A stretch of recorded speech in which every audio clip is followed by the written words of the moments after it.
Hola, bienvenidos a un nuevo video en la serie de estructuras esenciales en inglés. Hoy vamos a ver 10 estructuras que todo el mundo debería saber si quiere hablar inglés. Pero antes de empezar, veamos ciertas aclaraciones. Primero, en la mayoría de ejemplos vamos a utilizar el I como sujeto, pero tú puedes cambiarlo por cualquier otro. Segundo, la mayoría de ejemplos que vemos en este video son afirmativos, pero tú mismo puedes volverlos interrogativos o negativos. Tercero, cada vez que yo utilice el término infinitivo, me refiero al verbo sin conjugar tal como lo verías en un diccionario. Y cuando diga gerundio, me refiero a la forma ing. Cuarto, en el caso de algunos verbos, notarás que solamente abordo una estructura. Esto puede significar que otras posibilidades sean incorrectas, o quizás sí sean correctas, pero simplemente no las quise mencionar en vista de que no son tan frecuentes. Recuerda que al tratarse de estructuras esenciales, no vamos a hacer un análisis exhaustivo de cada verbo, sino un acercamiento muy básico a la comunicación en inglés. Número 1. There is, there are. Hay, en el sentido de existe. El hay que escribimos H-A-Y. Mientras en español utilizamos la misma estructura para todos, en inglés hay que tener clara la diferencia entre el singular y el plural. There's something you should know. Hay algo que deberías saber. There are 20 people waiting for you. Hay 20 personas esperándote. Are there any questions? ¿Hay preguntas? Es totalmente normal utilizar la contracción, sobre todo en contextos informales. Retomemos el ejemplo. There's something you should know. Hay algo que deberías saber. O en negativo, there isn't anything for you. No hay nada para ti. O en plural, there aren't enough seats. No hay suficientes sillas, no hay suficientes puestos. Seguramente la única contracción que no vas a encontrar va a ser there are positivo. De resto las otras tres son posibles. Ten cuidado porque there are son dos palabras con significado propio. Así que seguramente habrá ejemplos en los que encontremos there solo, que significa allá o ahí. He wasn't there. Él no estaba ahí. No tiene nada que ver con la estructura que hemos trabajado. Lo interesante es que estamos hablando de una estructura con todas las de la ley, por lo tanto puede ser positiva, there are 20 people, negativa, there aren't 20 people, o una pregunta, are there 20 people? De la misma manera podemos hablar en todos los tiempos con esta estructura. There were 20 people, hubo 20 personas, está en pasado. There have been 20 people, ha habido 20 personas, es lo que llamamos en inglés present perfect. Y there will be 20 people, habrá 20 personas, es un ejemplo en futuro. If there's a war, we'll all fight. If there's a war, we'll all fight. Yeah, but there are plenty of people like us here. Yeah, but there are plenty of people like us here. Estructura número 2. Let's, verbo en infinitivo, se utiliza para decir hagamos. Let's do it again. Hagámoslo de nuevo. Let's get something to eat. Busquemos algo de comer. Let's go to the movies. Vamos al cine. Esta estructura se utiliza a toda hora en inglés, sobre todo de manera informal. Como habrás podido apreciar por el apóstrofe, let's es una contracción que corresponde a let us, permitir y nosotros, por decirlo así. Pero realmente no es frecuente, de hecho me parece que es demasiado formal. Si un sacerdote dice let us pray, oremos, recemos, tiene sentido porque el contexto encaja perfectamente. Pero si lo vas a decir tú o lo digo yo, es mejor decir let's pray, oremos, recemos. Es exactamente lo mismo, pero no suena tan formal. La forma negativa de let's es let's not talk about it again. No volvamos a hablar de eso, que no se vuelva a mencionar el asunto.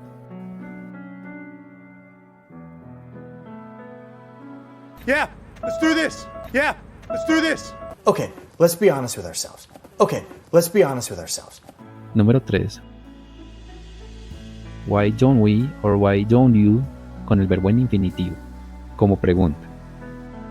Puede ser para una invitación, para proponer una actividad. En este sentido sería básicamente lo mismo que hicimos en la estructura número 2. Why don't we go to the movies? ¿Por qué no vamos al cine? Vayamos al cine. Why don't we stay here for a while? ¿Por qué no nos quedamos aquí un rato? Quedémonos aquí un rato. También puede ser en el caso del you para dar algún tipo de crítica o regaño o incluso una especie de ataque. Why don't you get a job? ¿Por qué no te consigues un trabajo? Consíguete un trabajo. Why don't you shut up? ¿Por qué no te callas? O simplemente cállate.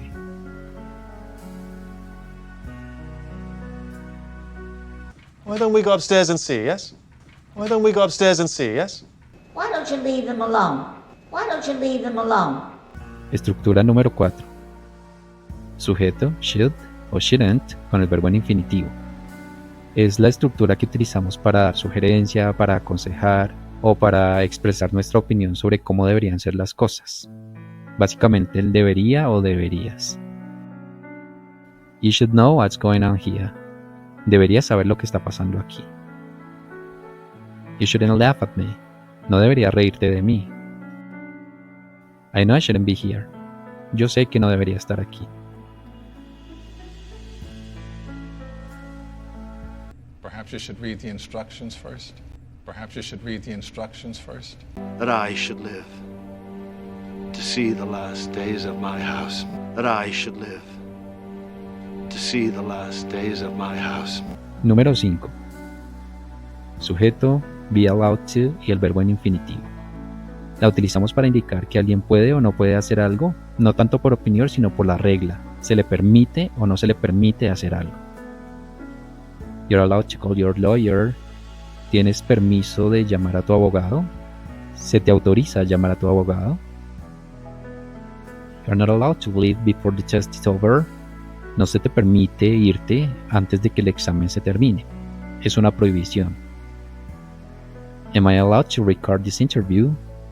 ¿Estoy autorizado para grabar esta entrevista? ¿Puedo grabar esta entrevista? En este caso está pidiendo permiso o está consultando sobre el permiso. Esta estructura puede variar un poco si le quitamos el to y el verbo en infinitivo. Normalmente, por contexto, podemos asumir que corresponde a un lugar y es algo así como estar autorizado o poder estar en el lugar o poder ingresar a un lugar. We're not allowed there. No se nos permite estar allá. No nos dejan ingresar allá. Children are not allowed in this place. A los niños no se les permite ingresar. Los niños no tienen autorizado estar aquí.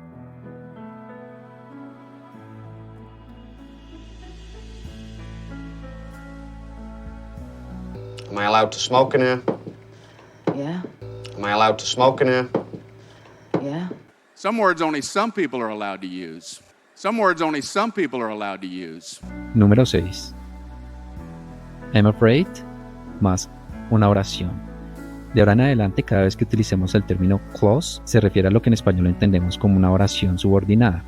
Básicamente una oración dentro de otra oración, lo cual nos obliga a utilizar un sujeto y un verbo como lo haríamos con cualquier otra estructura.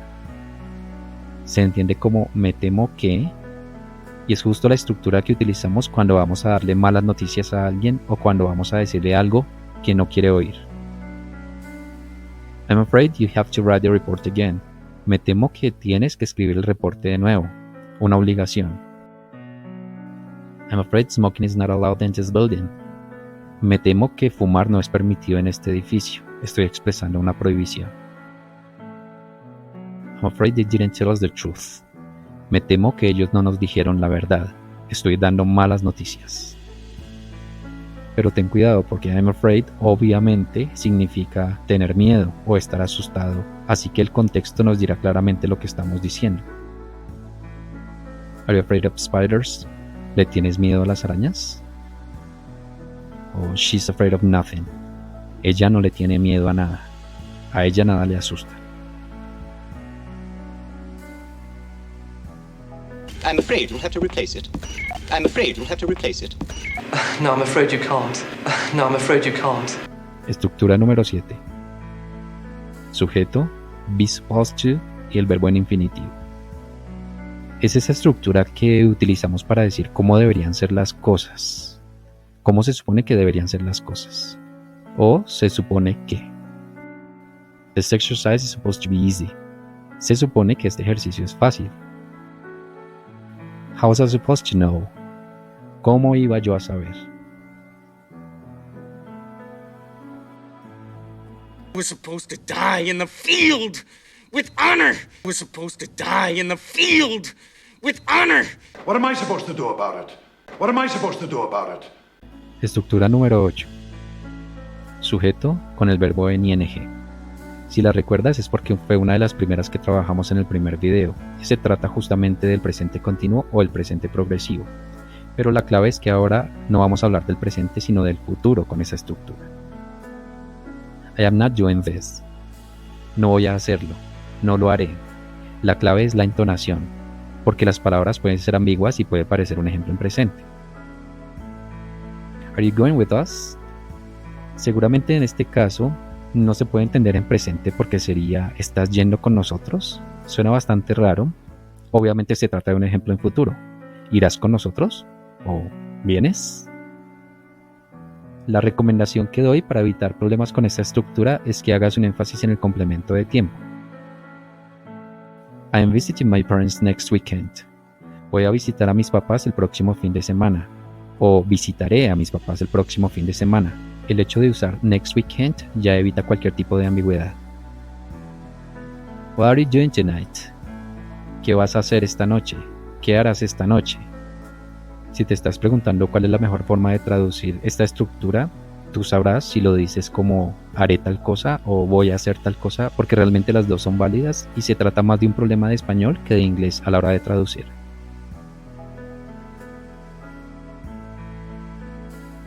I don't know what I'm doing next week. I don't know what I'm doing next week. What are you doing tomorrow? What are you doing tomorrow? Estructura número 9. Sujeto, be, going to y el verbo en infinitivo.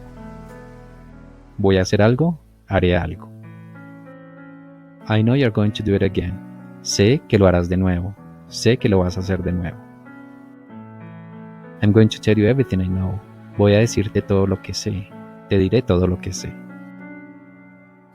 What are you going to say? ¿Qué vas a decir? ¿Qué dirás?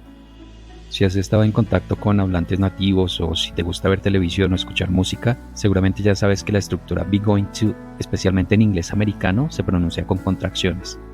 En este caso hablamos de dos. La primera es el sujeto con el be y la segunda es el going to, gana. Así que nuestros tres ejemplos con esta nueva pronunciación quedarían I know you're gonna do it again, I'm gonna tell you everything I know y what are you gonna say? But now I am going to do the right thing. But now I am going to do the right thing. What are you going to do? Dice me? What are you going to do? Dice me? Estructura número 10. Sujeto, well, con el verbo en infinitivo. Esta es la típica estructura de futuro en inglés, la que nos enseñan siempre cuando vamos a hablar de futuro. You'll never see me again. Nunca me verás de nuevo. Nunca me volverás a ver. Fijémonos cómo es totalmente normal utilizar la contracción, que es el apóstrofe WL, con cualquiera de los sujetos. I won't tell anyone. Es una promesa. No le diré a nadie. No le voy a decir a nadie. Won't corresponde a la contracción will not, que también se usa, pero sería demasiado formal. La recomendación es que utilicemos won't y seguramente todos los nativos nos van a entender sin problema.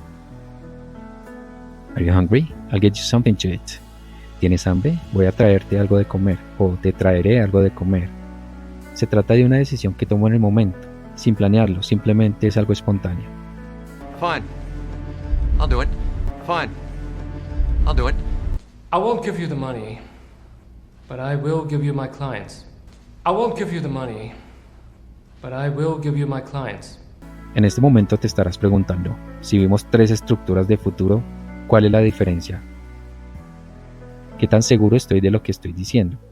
Si estoy seguro, la mejor opción es present continuous o be going to. Si son intercambiables, corresponde normalmente a la información de la que tengo certeza o la que tengo planeada en cierta medida. Y si no estoy seguro y es simplemente la intención de hacer algo, me quedo con la opción de will. En el caso de las promesas, muchos libros recomiendan utilizar will. Y a la hora de dar una decisión espontánea en el momento, sin planearla, lo mejor es utilizar will. Pero recuerda que las teorías se pueden quedar cortas y lo importante es el uso que los nativos le dan a estas estructuras.